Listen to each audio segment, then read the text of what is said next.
En la historia de la humanidad se ha utilizado la bomba atómica 2 veces. Y una de esas 2 veces fue justo aquí donde estamos en este momento de pie, en la ciudad de Hiroshima, Japón. Y hoy vamos a hacer un recorrido por este interesante lugar, para entender su pasado. ¿Qué fue lo que pasó? ¿Qué llevó a Japón a meter sus narices en una guerra? ¿Por qué los estadounidenses decían tirar aquí una bomba atómica? ¿Cuál era el plan detrás de todo eso? ¿Cómo quedó esta ciudad? ¿Cuál es el real efecto de que le explote a uno una bomba atómica en la casa? ¿Qué pasó con su gente? Los efectos a largo plazo de un suceso que aterrorizó a un país entero llamado Japón. Una bomba que explotó aquí hace alrededor de 78 años, eliminando esta ciudad casi que por completo, dejándola toda en ruinas, completamente destruida. ¿Cómo es que 78 años después tenemos esta ciudad de Hiroshima, la moderna, la actual, la que tiene todas sus calles limpiecitas, sistema de tren, de tranvía, de buses, edificios modernos en tan poco tiempo? ¿Y qué aprendimos la humanidad de todos estos acontecimientos? Hoy hemos venido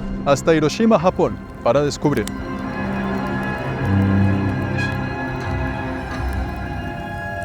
Aquí entramos, amigos míos, a la parte que mejor cuenta los sucesos. Este parque en la mitad de la ciudad de Hiroshima, que es conocido como el Parque al Monumento de la Paz. Todo este parque es un solo monumento. Mientras les voy contando toda esta historia, vamos explorando lo que hay por ahí. Justo enfrente de este edificio que quedó destruido de la bomba atómica de Hiroshima, encontramos como este tipo de placas que recuerdan los sucesos, ¿no? Con el nombre de algunas personas importantes. Por ejemplo, aquí les dejan esto, este papelito de origami. ¿Sí lo ven? ¿Lo reconocen? Estos pajaritos que se ven por todas partes se llaman las grullas del origami, y simbolizan la paz y la esperanza. Por eso aquí en el recorrido por Hiroshima vamos a ver muchas de ellas a todo lo largo. Aquí tenemos al señor Miekichi Suzuki. Nada que ver con las motos, pero sí que tiene pajaritos en sus manos. Este señor fue un escritor y uno de estos pajaritos hacía parte de una novela para niños que se hizo muy famosa aquí en Japón. Tal vez por eso tenemos a niños justo al lado de él sosteniendo este pajarito. Y este señor es muy importante para la cultura de Japón, sobre todo de Hiroshima, ya que él nació aquí en Hiroshima. No solo porque él enseñaba a los profesores en las escuelas la literatura para niños, sino que les enseñaba cómo hacer que los niños tuvieran su propia creatividad para desarrollar sus propias historias. Y esta estatua está aquí porque él tenía una frase muy célebre que decía: por siempre seré un soñador, como lo fui durante mi infancia, y así solo sufrir un poquito. Una de las primeras cosas que vemos al entrar a este parque es algo llamado el domo de la bomba atómica, que son las ruinas de esa cara industrial de Hiroshima del momento justo cuando cayó la bomba atómica. Recuerden que la bomba atómica de Hiroshima fue la primera bomba atómica lanzada de la historia de la humanidad en agosto 6 del 45. Justo aquí, por encima de este domo, es que se detonó la bomba atómica. Por eso este edificio es tan importante conservarlo, porque recordar es evitar que repitamos la historia. La explosión de esta sola bomba atómica cobró la vida de alrededor de 200.000 personas, y a partir de este punto exacto donde estalló, la ciudad quedó convertida en cenizas, ruina completa, 2 kilómetros a la redonda. Esos 200.000 muertos comprenden los muertos inmediatos de la bomba y los muertos a largo plazo después de ella. Y esos 2 kilómetros a la redonda fue lo que quedó en cenizas justo cuando explotó la bomba, pero la destrucción llegó a los 15 kilómetros a la redonda, haciendo que esta ciudad completamente quedara bajo las cenizas. Para que tengamos una idea del impacto de una bomba atómica, una sola bomba genera los mismos resultados que la explosión de 15.000 toneladas de dinamita en un solo golpe. Por ende, es un arma de destrucción masiva que tiene el poder de aniquilar y desaparecer del mapa ciudades en cuestión de segundos. El ser humano es el único animal sobre la Tierra que es capaz de ingeniar una cosa como estas. Una bomba atómica como la que usaron aquí en Hiroshima podía pesar alrededor de 4 toneladas. La detonación genera una bola de fuego intensa y una onda de choque que destruyó edificios y causó incendios masivos alrededor de toda la ciudad. Y por si fuera poco, por si usted quedaba vivo de milagro, que lo dudo, se produjo también una nube tóxica que generó lluvia radioactiva, haciendo que las pocas personas que sobrevivieron en los alrededores se tuvieran que ir por daños a la salud a largo plazo. Miren, aquí vienen las personas a dejar sus largos collares con el mismo pajarito del origami que les conté anteriormente, en cantidades alarmantes, donde hay un letrero que dice: no olvidemos a Hiroshima. Esa torre que les mostré es el símbolo de recordar los sucesos, el símbolo de la paz y la tranquilidad. Sí, señores, el símbolo de la paz y la tranquilidad es un edificio destruido por la bomba atómica. Ya entraremos en detalles para que entendamos por qué. También vemos alrededor del parque algunos monumentos donde muestra la reconstrucción, los inicios de las personas que llegaron a barrer, a trapear y a limpiar el piso y a limpiar los escombros y a mirar cómo hacemos aquí en Hiroshima para recuperarla. La industrialización del Japón hacia la nueva era y la visión de los japoneses en la industria para no quedarse atrás en la evolución de la raza humana. Porque sí, señores, los japoneses se hubieran podido sentar a llorar. Nos bombardearon Hiroshima y ahora ¿qué vamos a hacer? Nos rendimos. Y sí, se rindieron, pero también se pusieron las pilas para no quedarse atrás. Ellos entendieron muy bien para dónde iba el mundo a partir de aquí y se adaptaron bastante rápido. Por eso Japón es una potencia mundial hoy en día. Pero para entender por qué en este archipiélago lejano del mundo llamado Japón sucedieron este tipo de acontecimientos, tenemos que entender qué carajos estaba haciendo Japón en la Segunda Guerra Mundial. ¿Por qué a ellos les tocó vivir esta tragedia? Eso no fue de gratis y eso no fue una coincidencia. Japón entra a la Segunda Guerra Mundial por la combinación de diferentes razones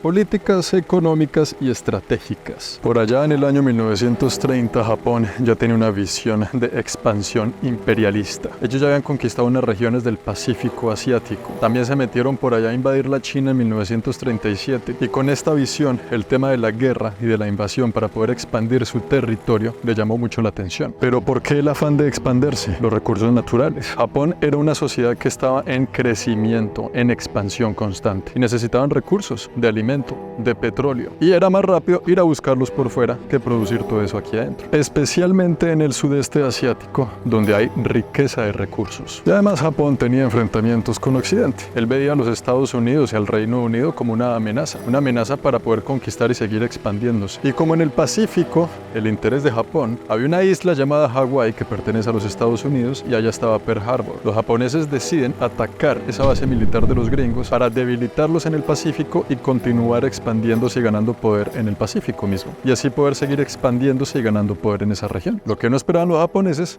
es que los gringos no se iban a olvidar tan fácil de ese asunto. A ellos les dolió mucho el ataque de Pearl Harbor y fue justo ese suceso de guerra lo que hizo que los gringos entraran a tomar partido en la Segunda Guerra Mundial. Ahí fue donde ellos se sentaron y dijeron: se nos metieron al rancho y si no hacemos algo al respecto, estos japoneses nos van a joder. Y esos japoneses parece que son amigos de un señor alemán de bigote chistoso, porque ellos eran aliados de los alemanes, compartían ideales políticos y sociales. Así que Estados Unidos no tuvo remedio sino que meter sus narices en esta guerra también. En 1940 y algo por allá, Japón firma una alianza con los alemanes y con Italia, una alianza de guerra, para volverse estrictamente los aliados de Alemania en esta región del mundo durante la Segunda Guerra Mundial. Cuando pensamos en la Segunda Guerra Mundial, lo primero que nos viene a la mente es Alemania y los nazis. Pero lo que pocos piensan es que también aquí en Japón se compartían esos mismos ideales de pensamiento y políticos de esa Alemania de aquel entonces. Este país era militarista y nacionalista. Aquí se creía también en la superioridad racial. Siempre decimos: ay, no, es que los alemanes eran muy malos, que los nazis eran muy malos. Pero señores, ellos no estaban solos. Ellos tenían aliados que compartían sus ideales, que compartían sus políticas, su visión del mundo. Y uno de esos importantes aliados era Japón. ¿Se puede decir que en aquel entonces los japoneses eran nazi también? No lo sé. Es una pregunta muy interesante y una pregunta difícil de responder, pero por ahí dicen: dime con quién andas y te diré quién eres. Ese de allá arriba en la punta es un niño que se llama Sadako, el cual en sus manos también tiene el origami de la paz y la tranquilidad,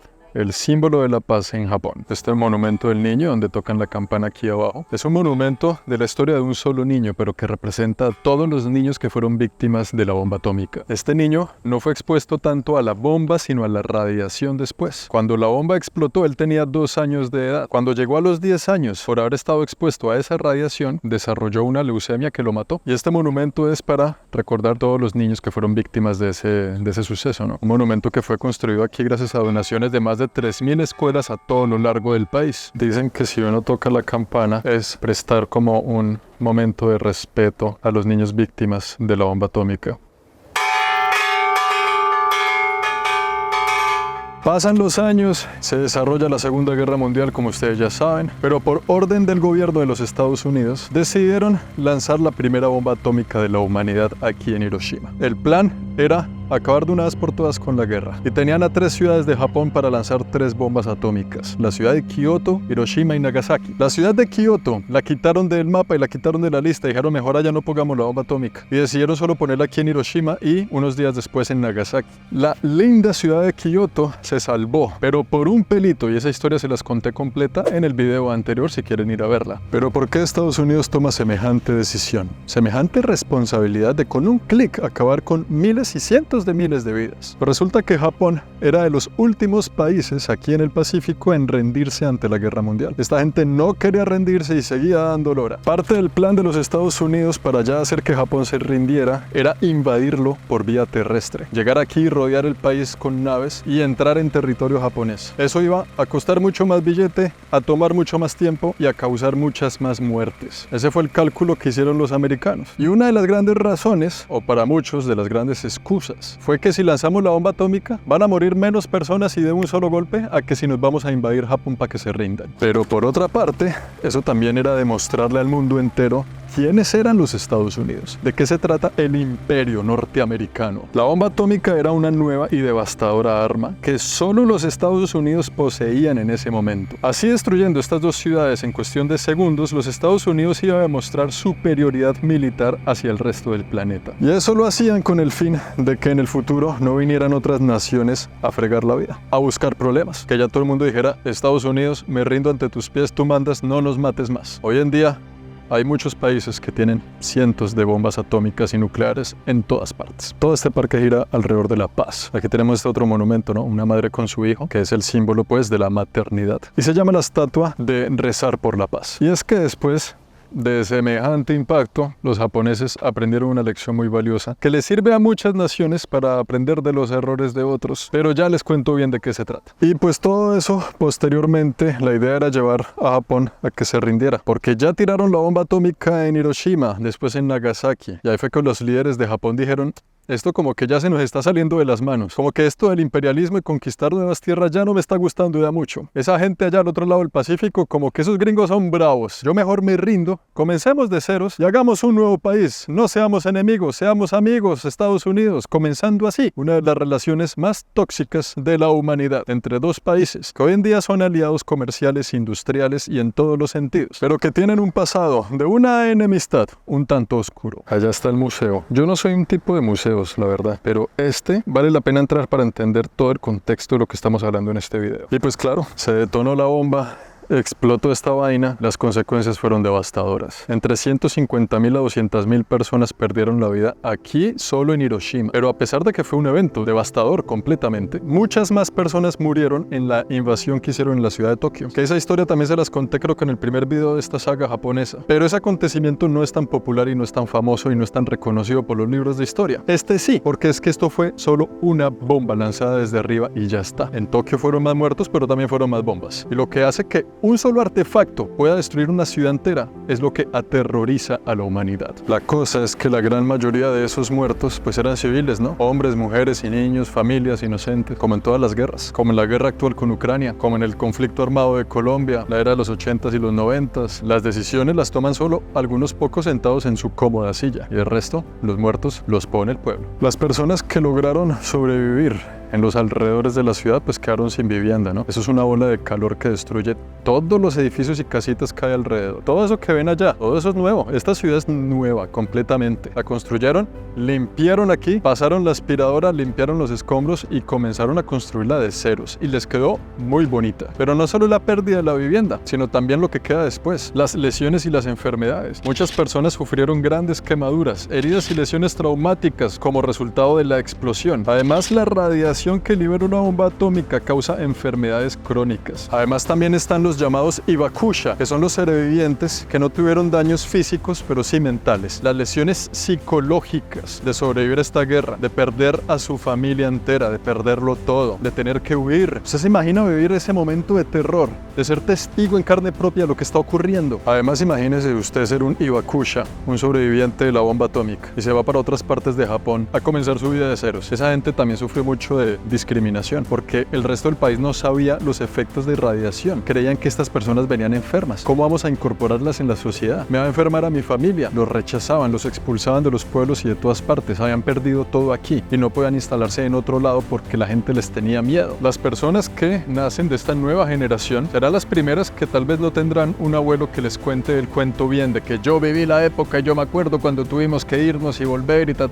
Las generaciones de aquí en adelante tendrán que entender su historia a partir de este tipo de monumentos y los libros de historia. Y espero yo que no a partir de alguna enfermedad genética que hayan desarrollado sus abuelos que sí vivieron ese momento, y así sucesivamente. Entonces pusieron la bomba. Después entró la Unión Soviética también a atacar a los japoneses. El primer momento de la historia en que la Unión Soviética, el capitalismo y el comunismo se unen para atacar y rendir a un enemigo en común que tenían en ese entonces los gringos y los rusos. Pero la Unión Soviética también viene aquí a Japón a decirles: si no se rinden, entramos y también les damos plomo. Acorralaron al país por costa y costa, desde el Pacífico los gringos, desde el océano japonés con China, los soviéticos, hasta que Japón dijo: está bien, me rindo, y presentó su renuncia a la guerra, su rendición incondicional. Y ahí justo es donde termina la Segunda Guerra Mundial. Ya con la rendición de Japón en 1945 se le pone fin a la Segunda Guerra Mundial. Después de semejante bomba y semejante explosión, vinieron algunos sucesos importantes para el Japón, sobre todo el tema de la reconstrucción de esta ciudad. ¿Usted se imagina el desafío que es reconstruir una ciudad de cero, y no solo eso, sino rehabilitar física y mentalmente a sus habitantes? Se llevaron a cabo muchos esfuerzos de reconstrucción a gran escala para restaurar la infraestructura y las viviendas, y se implementaron varios programas de apoyo para facilitarle la vida física y mental a los habitantes de Hiroshima. Y vea qué interesantes son los japoneses. Aquí hay algo llamado el Bushido,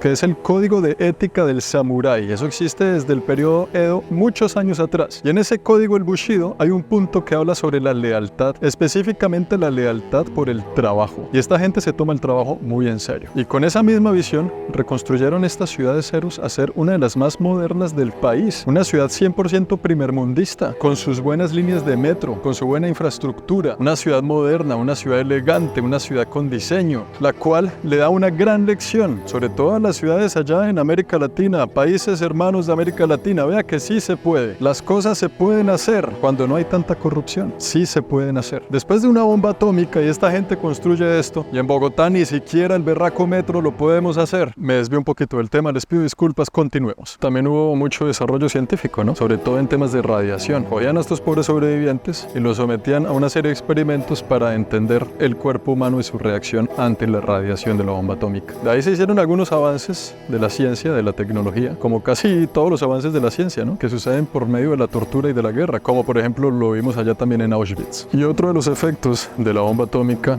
es que se firmaron muchos tratados de paz alrededor del mundo, ¿no? Se firmaron varios acuerdos antibombas atómicas y antibombas nucleares, porque la humanidad entró en pánico, entró en terror de saber que un país pueda tener semejante poder de destruir a otro así nomás. Muchos países se pusieron de acuerdo en simplemente dejar de desarrollar bombas atómicas y nucleares por el bien de la raza humana. Pero en ese entonces era solo Estados Unidos el que tenía bombas atómicas. Hoy en día 9 países poseen armas nucleares: Estados Unidos, el Reino Unido, Francia, Rusia, China, India, Pakistán, Corea del Norte, Israel. ¿Y cuántas bombas atómicas tienen ellos? Es de carácter confidencial. No sabemos, pero las tienen. Así que después de la bomba atómica, desde ahí nunca se ha utilizado ninguna otra bomba atómica durante una guerra. Pero lo que sí hay es una tensión constante de que en algún momento se puedan volver a utilizar. 9 países las tienen, y 9 países con pensamientos e ideologías distintas, que cada rato está la amenaza constante de que si usted hace las cosas así o así, yo tengo mi bomba, yo también tengo la mía, y entonces ¿cómo fue? Y entonces ¿qué vamos a hacer? ¿Y cómo vamos a arreglar? Y ahora vivimos unos tiempos en que cualquier excusa es suficiente para salir en los noticieros a decir que casi estamos cerca de una tercera guerra,